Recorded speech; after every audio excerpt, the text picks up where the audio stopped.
Henry's horror show, The Obese King, whose rotting flesh dropped off his body before death. The stench hit you first. A nauseating cocktail of putrefying flesh, infected wounds and human decay that could be detected 3 rooms away from the King of England. By 1546, Henry VIII had transformed from the athletic golden prince of his youth into something that belonged more in a charnel house than on a throne. Courtiers held perfumed handkerchiefs to their faces when forced into his presence, while servants drew lots to determine who would suffer the misfortune of dressing the rotting monarch each morning. This was no mere obesity. This was a medical horror show playing out in real time within the opulent walls of England's royal palaces. Henry's legs, once powerful enough to dominate jousting tournaments, had become putrid columns of infected flesh that literally shed pieces of decomposing tissue as he moved. His body, swollen to monstrous proportions at over 400 pounds, had become a prison of pain and decay that he could neither escape nor control. The man who claimed divine right to rule couldn't even control his own bodily functions. Special chairs had to be constructed and carried wherever he went, not for comfort, but because the King of England could no longer walk from room to room without leaving a trail of bodily fluids and rotting flesh in his wake.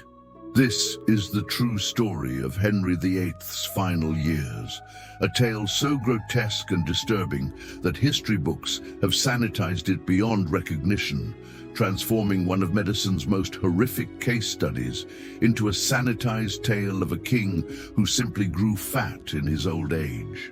Chapter 1. The Great Decay, when royal flesh turns to rot. The transformation didn't happen overnight, but by 1544, even Henry's most loyal courtiers could no longer ignore the horrific reality. Their king was literally rotting alive. What had begun as minor leg injuries from his jousting accident in 1536 had evolved into something that would have challenged even modern medicine: massive, weeping ulcers that consumed ever larger portions of his lower limbs. "Your Majesty's wounds require fresh dressing," whispered Thomas Vickery, the royal physician, his voice muffled by the herb-scented cloth pressed firmly against his nose. The morning ritual had become a nightmare that no amount of medical training could have prepared him for. As servants carefully removed the soiled bandages, chunks of blackened flesh would often come away with the cloth, revealing deeper caverns of infection beneath. The ulcers themselves defied every medieval understanding of medicine. Each wound was roughly the size of a man's fist, with edges that had turned a sickly yellow-green. The infection had penetrated so deeply that courtiers claimed they could see bone glinting white beneath the putrid mass. Pus flowed continuously, soaking through multiple layers of expensive silk bandages within hours of application. Henry's response to this medical catastrophe was characteristic of his later personality: rage mixed with desperate denial. He had declared it treasonous for anyone to suggest the king might be seriously ill, effectively silencing his physicians from providing honest medical advice. "The royal body heals differently from common flesh," he would roar at anyone brave enough to suggest more aggressive treatment. Though privately, he spent sleepless nights staring at the ceiling, feeling pieces of his own body separating from the bone. The psychological impact was perhaps worse than the physical decay. Henry had built his entire identity around physical dominance, the towering athlete king who could outrun, outfight, and outperform any man in his kingdom. Now, he required assistance to stand, mechanical devices to move, and constant attendants to clean up the biological debris his body shed throughout each day.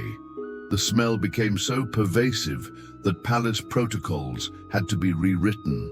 Rooms were fumigated with burning herbs before the king's arrival, and servants were required to burn their clothes after direct contact with his person.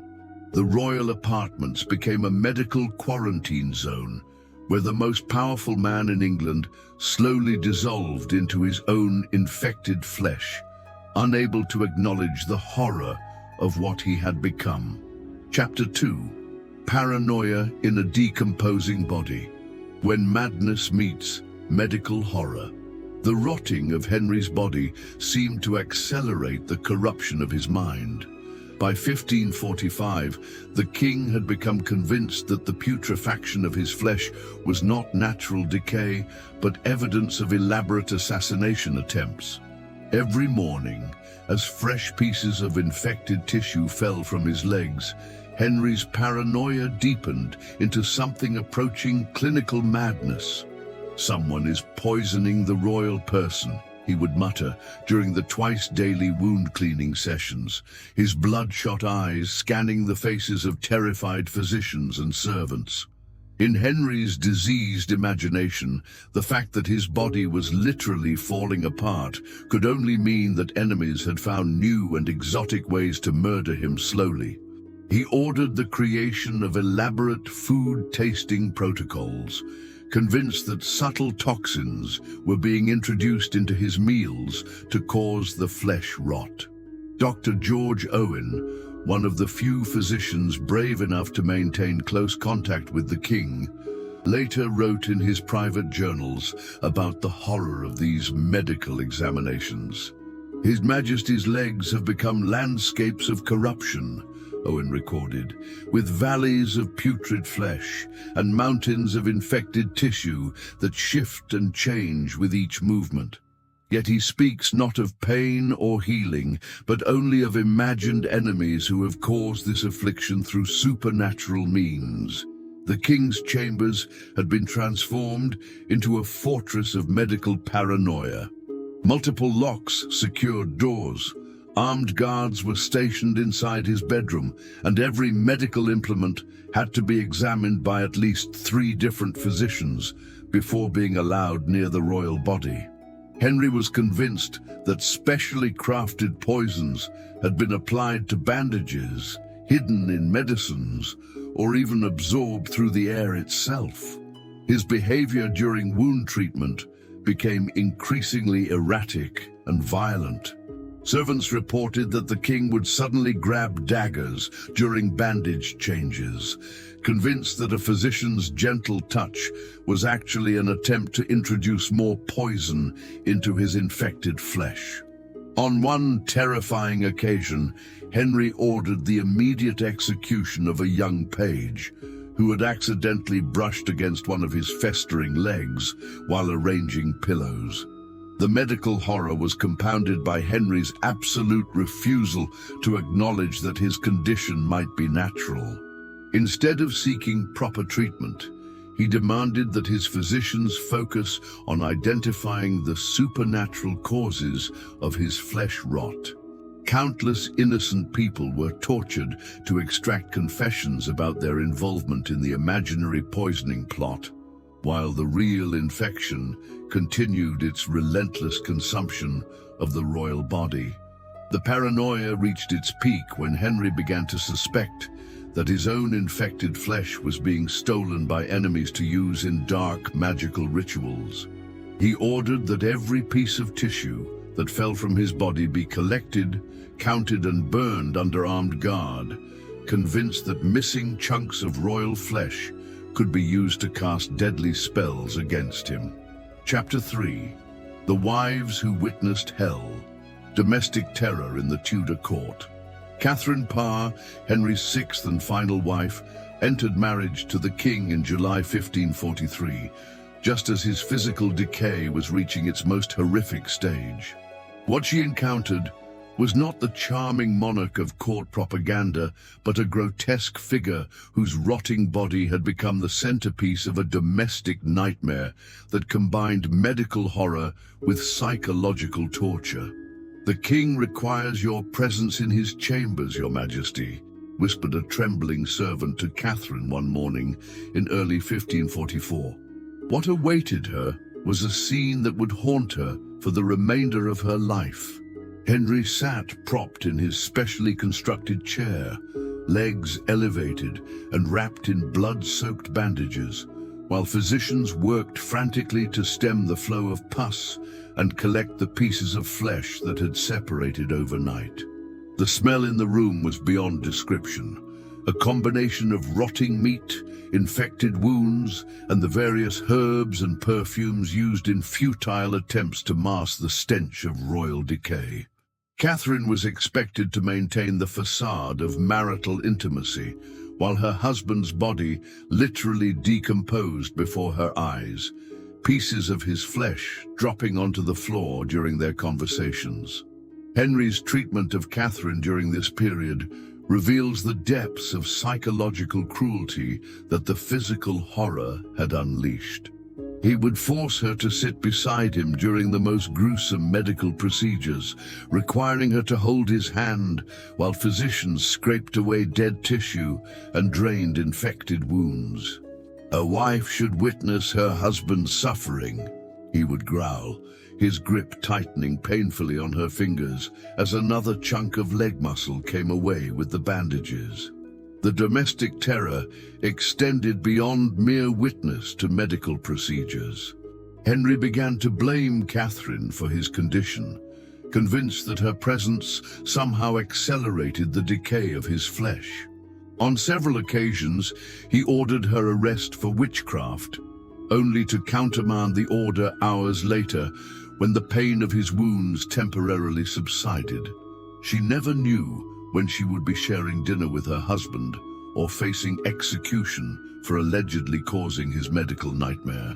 Catherine's stepdaughter, Princess Elizabeth, later wrote privately about the horror of visiting her father during this period.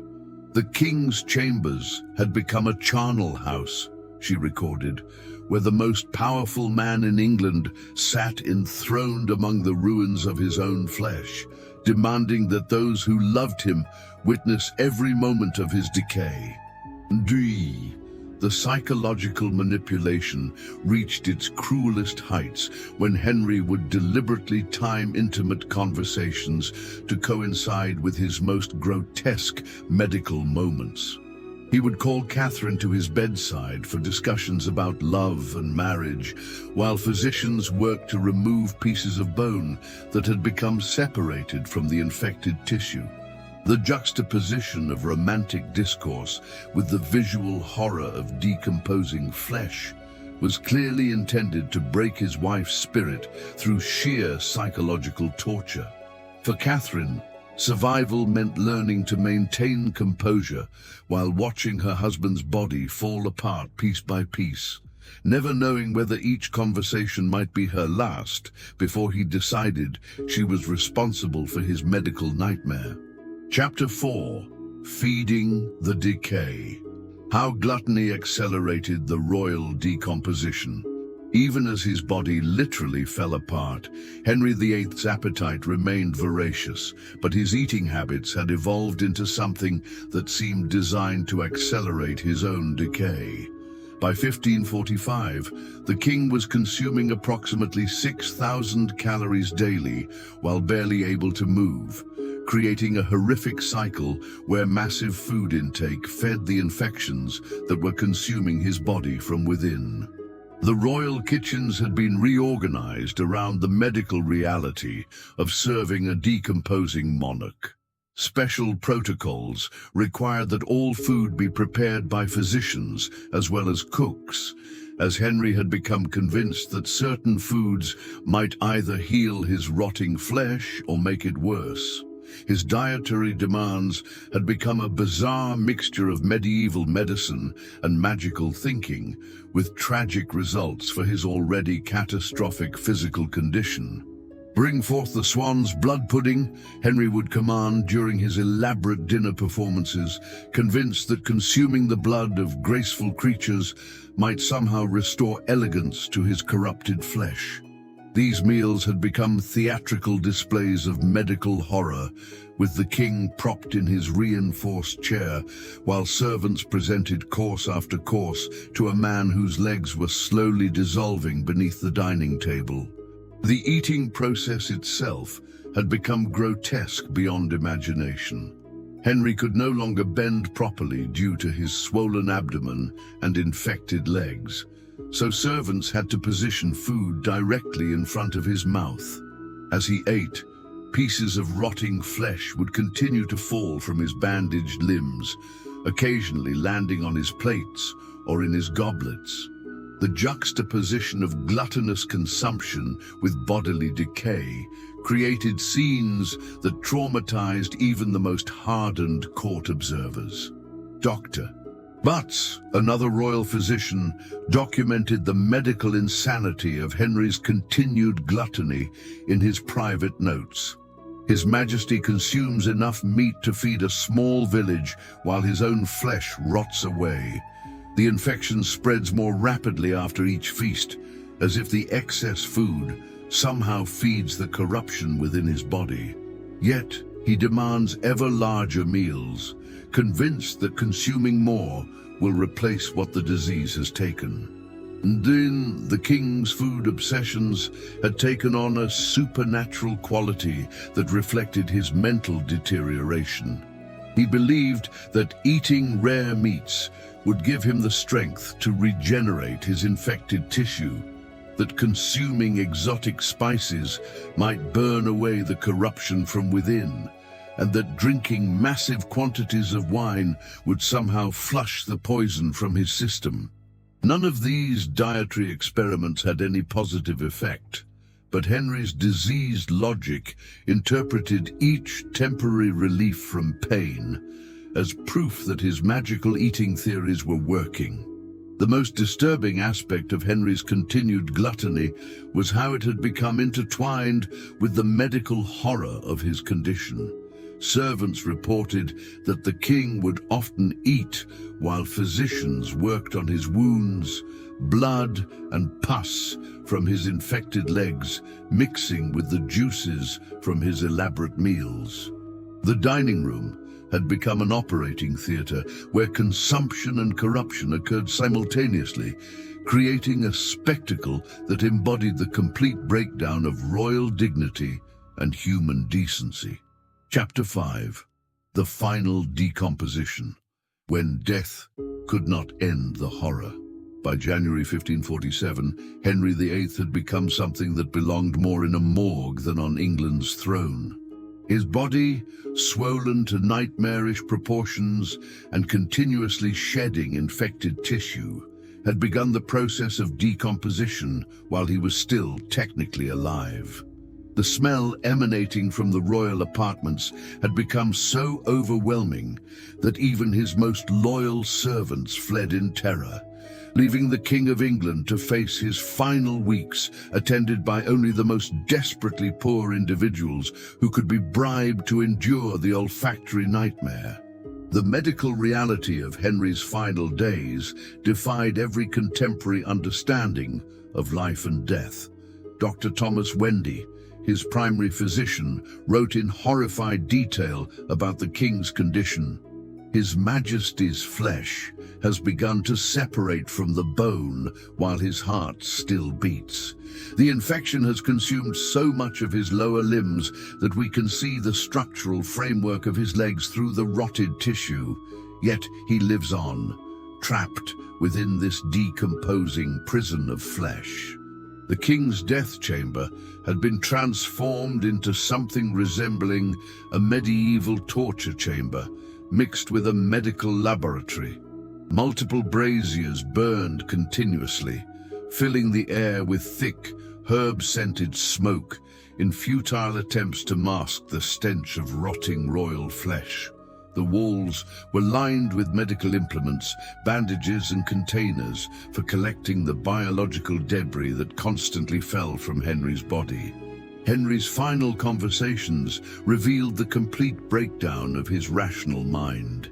He spoke to invisible enemies, demanded that his rotted legs be replaced with fresh ones from executed prisoners, and issued elaborate orders for battles against the infections that were consuming his body. "Bring forth the cannons," he would mumble deliriously. "We shall blast the corruption from the royal flesh with gunpowder and righteous fire." The moment of death, when it finally came on January 28, 1547, brought no relief to those who had witnessed the horror of Henry's decomposition. His body had swollen so dramatically with gases from internal decay that it continued to expand for several hours after his heart stopped beating. The corpse became a grotesque balloon of putrid flesh that terrified even the undertakers who had been summoned to prepare it for burial. The nightmare continued well beyond death.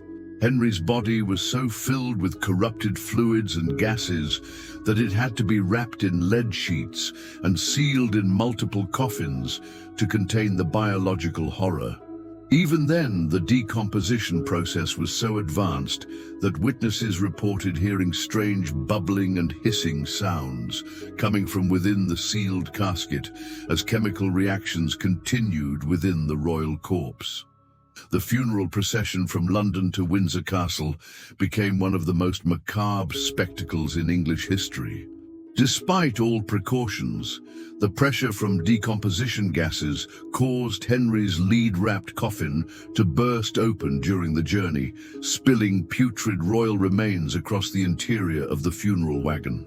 The smell was so overwhelming that the entire procession had to halt while servants used shovels and buckets to collect the scattered pieces of their former king.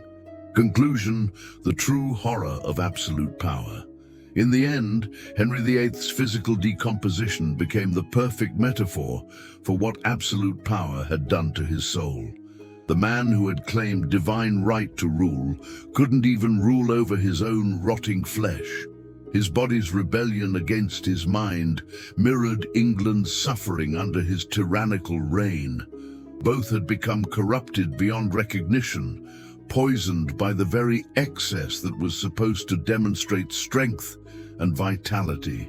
The true horror of Henry's story lies not just in the medical nightmare of his final years, but in how his physical decay accelerated and amplified the psychological monsters that absolute power had already created within him. The rotting king became the perfect symbol of Tudor excess, a grotesque warning about what happens when human beings are given unlimited power over other human beings. The servants who survived Henry's final years carried the trauma of what they had witnessed for the rest of their lives. Many reported nightmares about rotting flesh and the smell of royal decay. Some claimed they could never again eat meat without remembering the sight of their king's body literally falling apart during state dinners. Perhaps most disturbing of all, Henry's medical horror show had become so normalized within his court that his immediate successors seemed almost disappointingly healthy by comparison. The Tudor court had become so accustomed to serving a decomposing monarch that ordinary royal mortality seemed almost anticlimactic. This is the true face of Henry VIII, not the charming rogue of popular culture, but a cautionary tale about how the corruption of absolute power can manifest itself in the most literal and horrifying ways imaginable.